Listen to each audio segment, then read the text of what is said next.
In 59b, Cicero is going to talk about how things looked on the Appian Way. So compare this back to what we talked about with Asconius and how each Milo and Clodius were traveling.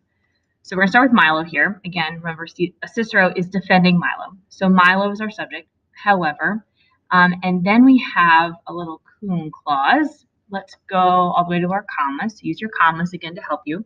Your book tells you that this is a causal clause, so I'm going to translate it as because.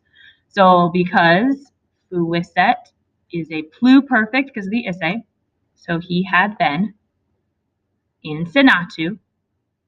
AODA is an ablative of time, meaning on that day being January 18th, 1/18. Until, this is a word given to you in your book, the Senate was dismissed. Perfect passive verb.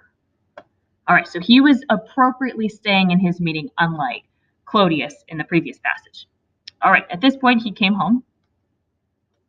He changed his shoes and his clothes for a little while, which is going to go with comeratus est.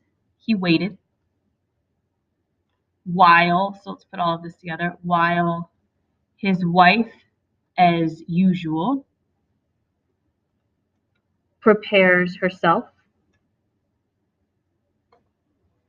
Then, at this point, he sets out. So notice how he set it up as though this is kind of a leisurely, normal situation. You go home, you change your clothes, you wait for your wife, then it's an appropriate time to set out, instead of doing something hastily, as he implied Clodius did.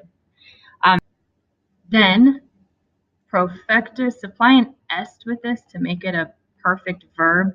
He set out. Id temporis, they tell you in your text, means at that point in time. And then we've got this cum clause when Clodius, pull out this C clause, we'll come back to it, when Clodius could have returned, translate your yamas already, I think that'll make the most sense. If indeed, we'll put these together, this is technically a future active participle, but we can just translate it like a future active verb. So, and likewise, your text says, you could say, if he was going to come back to Rome on that day. So the implication being that he shouldn't have met Milo in the road. However, when we get to our next sentence, we've got this verb obuiam fit, which if you read in your book, these two words go together and they take a dative for the direct object. So we'll see that in a second. Clodius is your subject, so Clodius meets, and then this is our direct object. This word is dative. I'm sure you remember your is, id chart, is, id, eus, ae, that's your dative form. So Clodius meets him, being Milo. And then what follows is what is describing Clodius. We've got Clodius expeditus, lightly armed, on a horse, with no carriage, with no baggage, with no Greek companions. And if you read in your book, it says that those are dancers, musicians, or party people. And then here we have an ut without a subjunctive. That's translated as, so as he was accustomed.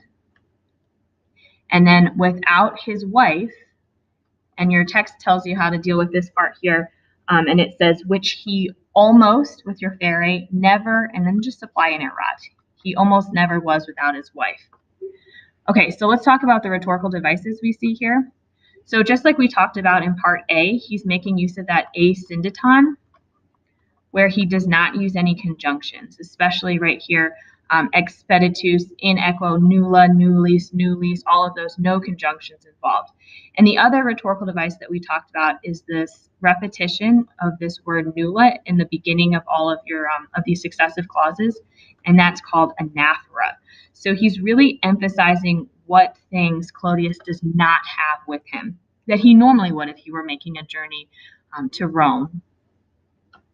This last piece is meant to be very sarcastic, so keep that in mind as you're translating. We've got this, and the text suggests that you translate this as this so-called highwayman, referring to Milo. And then we have this relative clause, and you'll say this so-called highwayman who, and again, the text suggests that you say something like, was the type of person who would have prepared illud iter, that's a direct object, that journey and this is that gerund deal we've talked about before, to make a kaidam, a slaughter, a killing. So essentially, he's the type of man who would have made this journey to commit a murder. But is that accurate? No. And then cum uxore, with his wife. So, and then we have our verb, remember this from 58, which means he was traveling with his wife in rida. Again, creating this contrast, because here we've got without his wife, and then nulla rida, without a carriage, in a carriage. Painoltus, I don't need to bracket that. That's describing Milo, but wearing the traveling cloak. And then we've got this phrase. We're going to put all of this together. And this is the opposite of the asyndeton, because now we have a lot of conjunctions, et, and ak, and this is called a polysyndeton. All right, so all of those words are describing komitatu. So a big and loaded down and womanly and delicate or dainty retinue or company of slave women and of boys. So the implication here is that how could he have prepared to commit a murder, to kill Clodius, when he was traveling in this way? Whereas Clodius is the one who seems more ready and prepared to fight, because he's traveling without all of this other accoutrement and whatnot.